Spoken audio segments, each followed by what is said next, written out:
17বার পালানো প্ল্যান করে একবারও সাকসেস হতে পারিনি। এবার পালাবই, চলো এবার তো পালাতেই হবে। শুনো, আজকে তুমি আমার বাসার নিচে চলে আসবা রাতের বেলা, আমি ঠিক করে নেমে যাবো।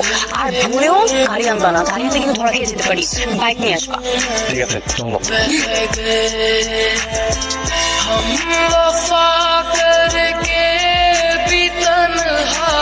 হ্যালো হ্যালো বাবু, বাবা তো দরজা তালা মেরে রাখছে। হাই হাই, কি বলো? আচ্ছা তুমি কোনো প্যানিক হলো না, আমি এক কাজ করি, আমি জল ছাদ দিয়ে শাড়ি বেঁধে নায়িকাদের মতো নামতেছি।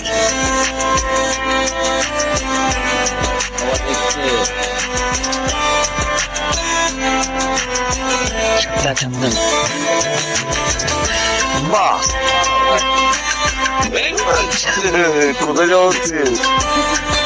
ভার্সিটি বাবা, ভার্সিটি মা, রাতের বেলা কি তোমার বাবা খোলা রেখেছে ভার্সিটি? গরম এটাকে।